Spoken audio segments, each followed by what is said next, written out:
এই যে সুন্দর ফুলটি দেখতে পাচ্ছেন, এটি কচুরিপানা ফুল। এবং আমার চারিপাশে এই যে দেখতে পাচ্ছেন যে জঙ্গল, এটি কচুরিপানার ঝোপ। এগুলি দেখতে আমরা অভ্যস্ত। এদের জন্যেই নদী বা খালে চলাচলের অসুবিধা, জমিতে চাষাবাদের অসুবিধা, তাছাড়া আরও কত কিছু। কিন্তু বিস্ময়কর ব্যাপার, এদের জন্মভিটে কিন্তু ভারতবর্ষ নয়। অনুমান করা হয় অষ্টাদশ শতাব্দীর শেষ দিকে ব্রাজিল থেকে এরা এসেছে আমাদের দেশে। কোনো এক পর্যটক তিনি এই কচুরিপানা ফুলের অপরূপ সৌন্দর্যে মুগ্ধ হয়ে আমাদের দেশে এনে লাগিয়েছিলেন। কিন্তু এই কচুরিপানা বংশবিস্তার এত দ্রুত হয় যে কয়েক শতাব্দীর মধ্যেই এটি আমাদের সমস্যায় ফেলে দিয়েছে।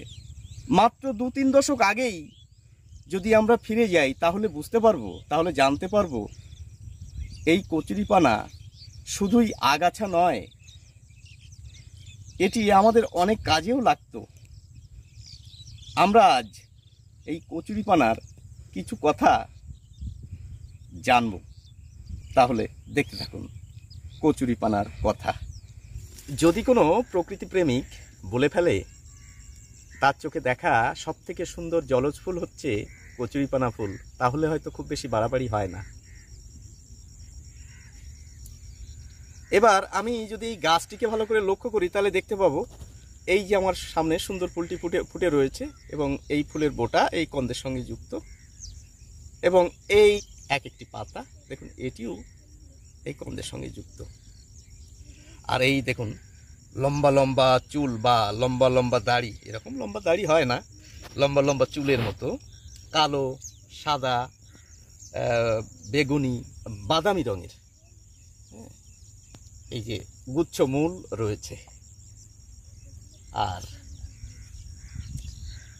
আর এই দেখুন এই যে লতানো এই যে অংশটি বেরিয়ে যাচ্ছে, এটিই কিন্তু বড় হয়ে, মানে বড় নয়, আরেকটি গাছ হয়ে যাবে।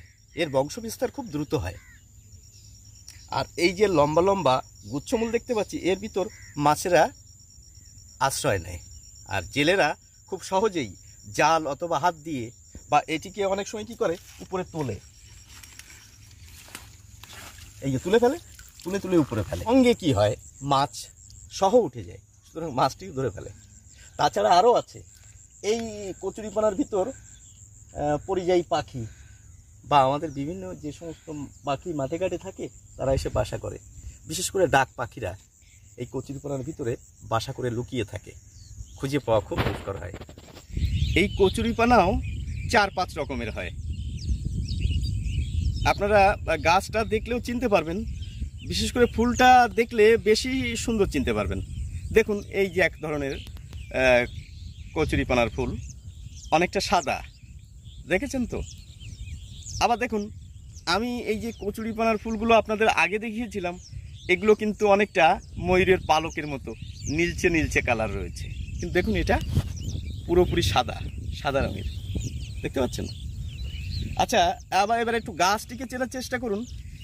এই যে আমি গাছটা তুলে দেখালাম, সাদা ফুল হয়েছে, দেখুন এর এই যে পাতাগুলো এবং তার সঙ্গে যে পাতার বোটাটি রয়েছে দেখুন অনেকটা গোল গোল ডিমের মতো, কোনোটা সবুজ, কোনোটা দেখুন আবার লাল, দেখেছেন? এই লাল। এই ছোটোবেলায় আমি দেখেছি এই এই এই কচুরিপানার এই পাতার বোটাগুলো নিয়ে ছোট ছোট বাচ্চা রান্নাবাটি খেলতো। আচ্ছা, এই যে কচুরিপানা, এটাকে মিথ্যে বটি দিয়ে কেটে অনেক সময় ডিম বানাতো, মিথ্যে রান্না আর কি, রান্নাবাটি খেলতো তো ডিম বানাতো। কখনো এটাকে মাঝখান দিয়ে কেটে তারা আলু কাটছে, অথবা এটাকে কেটে মাছ তৈরি করতো। হ্যাঁ, বিভিন্ন রান্নাবাটি খেলায় তারা এই ছোট কচুরিপানাটি ব্যবহার করত। আবার কেউ কি করে, এটাকে চাপ দিলেই এই দেখুন ফেটে গেল, ফট করে আওয়াজ হলো, বেশ মিষ্টি লাগে শুনতে। হ্যাঁ, এবং আরও একটি মজার ব্যাপার, এই যে পাতার বোটাটি আমরা দেখতে পাচ্ছি না, এর ভিতরে কিন্তু পুরো স্পঞ্জ, দেখুন এই যে স্পঞ্জ, সেই জন্যই এই কচুরিপানাগুলি জলে ভেসে থাকতে পারে। এই ফুলগুলি এই গাছের, এই ডিসেম্বর জানুয়ারি মাসেই এই ফুলগুলো ফোটে। যাই হোক, এর আবার অন্য কাজ রয়েছে। কি কাজ দেখুন, আমি একটি এই পাতা ওটা কাটছি এবং এই মাঝের অংশটি নেব, এই যে অংশটা, এইটা দিয়ে না এই 2-3 দশক আগেও জেলেরা মাছ ধরত। এটি একটি মাছ ধরার উপকরণ বলতে পারেন। কি করে বানাতো আমি আগে 2-1টি বানিয়ে রেখেছি, আপনাদের দেখাবো বলে দেখাচ্ছি। এই দেখুন, এটিতে এই সুতো বাঁধা থাকে, এই যে সুতো বাঁধা রয়েছে দেখতে পাচ্ছেন, আর এই নিচে এই বড়শি দেখতে পাচ্ছেন। চিংড়ি মাছ অথবা অন্য কোনো খাবার দিয়ে জলের উপর এটাকে ভাসিয়ে দেওয়া হয়, আর এটা ভাসতে থাকে, মাছ এটা খেয়ে নেয় আর বেঁধে দেয় এর সঙ্গে মাছটি। হ্যাঁ, কিভাবে মাছ ধরে সেটি আমি দেখাবো।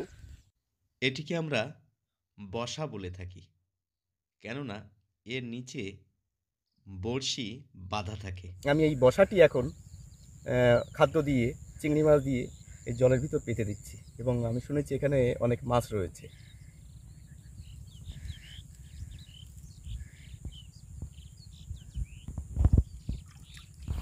আরেকটু দূরে গিয়ে আরেকটি পাতবো, আমি এটিও পেতে দিচ্ছি। এই জলে ভাসতে থাকলো, দেখুন এগুলো জলে ভাসছে, মাছে ওইটা যখন খাবে তখন এই টানাটানি হবে। আমি দূরে গিয়ে আরেকটি পেতে রাখছি। 1 ঘন্টা হয়ে গেছে আমি বসা পেতে রেখেছি। আমি এখন গিয়ে দেখি যে সত্যি সত্যি বসায় মাছ বেঁধেছে কিনা। চলুন।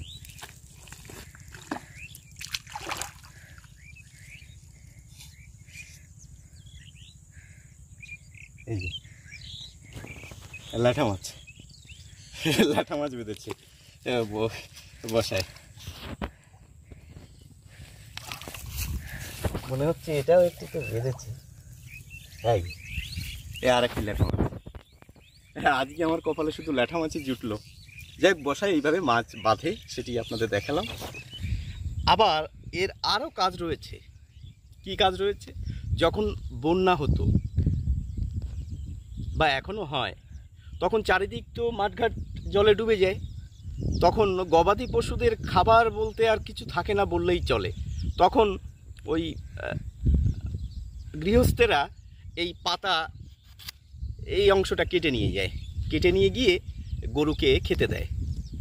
আর এর ভিতরেই কন্দ রয়েছে, এই কন্দের মাধ্যমে ওরা বংশ বিস্তার করে, এবং এর থেকে বিভিন্ন ওই কচুর লতির মতো লতি বেরিয়ে গিয়ে নতুন নতুন গাছ তৈরি করে। তবে শুধুই যে এই আগাছাটি অপকার করে আমাদের, সেটি কিন্তু নয়।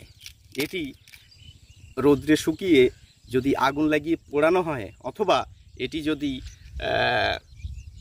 পচানো হয়, তাহলে জৈব সার তৈরি হয়, যেটি দিয়ে চাষিরা যথেষ্ট পরিমাণে উপকৃত হয়।